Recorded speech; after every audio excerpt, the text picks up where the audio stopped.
Tonight's DJNTV show is sponsored in part by Electro Voice, DJ Event Planner, ADJ, NLFX Professional, Promo Only, and DJNTV Insiders.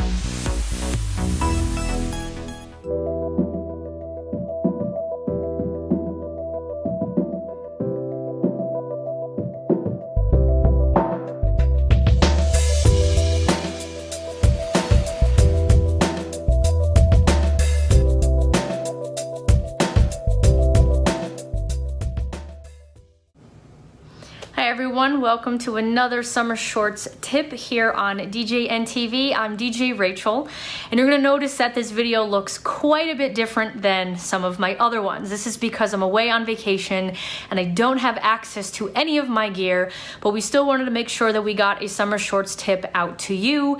Don't worry, the virtual DJ 8 tips will be back. I'd like to thank everyone for your input and some of your comments and ideas for upcoming videos, so we'll get back to those as soon as possible. Today, I wanted to talk about something a little controversial, but I think it's important, especially with the holiday weekend right around the corner. What do we do with drunk or belligerent guests at a party? Now, this can happen at any environment, but I think with the kind of casual atmosphere of a barbecue, we're more likely to run into an uncle or an aunt or a neighbor who may have had a few too many.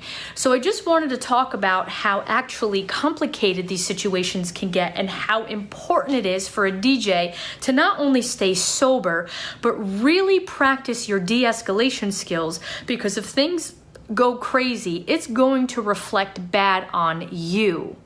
Now, tip number 1. I'm not here to be the wet blanket, but if you're getting paid to work a party, you're there as a professional, not as a guest who's there to party. And I know I, for one, have had a lot of guests come up to me and say, listen, we don't want you to feel that you're not part of the party. Please eat, drink. They'll come up, they'll hand you beers, they'll want to do shots with you and have a good time. But it's really up to you to set those boundaries.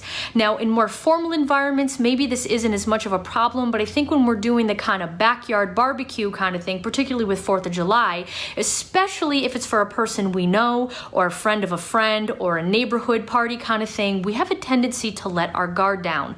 And this can be very dangerous. So my first tip is stay sober at your party. And I'm not going to tell you to not have a drink, but just know that there could be consequences in doing so. Even if you are sober, you're giving the perception to the guests and other potential customers that you have no problem cutting loose, losing focus of your work, and you're kind of willing to party and not maintain that kind of professional persona that I think customers are really looking for. So just be mindful of that. I also need you to understand the power of social media. And it's not always about reality, but it's about perception. If a DJ gets caught in an argument or some type of altercation with a guest, particularly if they're under the influence of drugs or alcohol, those are complicated to begin with. But then you add personal cell phones into the mix that are starting to record, a quarter way into the issue without having any type of context, and before you know it, you're plastered all over Facebook, Twitter, Snapchat, YouTube, Facebook Live, etc., and the damage control can almost be impossible for the DJ. So I don't want anyone to end up on, Channel 8 News the next day or on the front page of your local newspaper of DJ, fights Uncle Joe in backyard barbecue brawl, and there's a photo of you tussling in the yard, practically in a bush, fighting Uncle Joe, who had few too many beers, but he came over and told you were a sucky DJ and you didn't play, his Johnny Cash request, and it ended up in a fight because we didn't de-escalate the situation. I also want to make a point of de-escalation is the responsibility of you. And I know as DJs, sometimes we have a little bit of pride and ego that, people should respect us as professionals and not be disrespectful. But let's be real. We don't have a way to control the public or how they interact. And as the paid professional, that responsibility falls on you. And let's think about it. Why do people insult us? Well, it's to derail us. It's to get us emotional. It's for us to lose control and give it to them.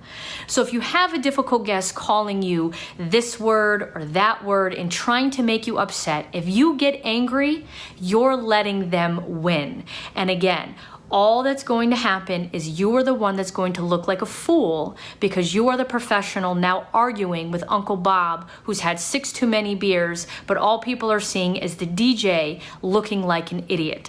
So I really want to know in the comments how you have handled difficult guests in the past, or maybe share a story with us of something crazy that went on and how you handled it like a professional. So as always, we want you to be safe out there, enjoy your parties, but please remember that you are the professional, sobriety is key, safety is key, and your reputation is something that is invaluable. So please be mindful of your verbal and nonverbal communication and have a great event. Thank you for watching. Be sure to like and share this video and share your personal story of some difficult guests that you've encountered. Thanks for watching.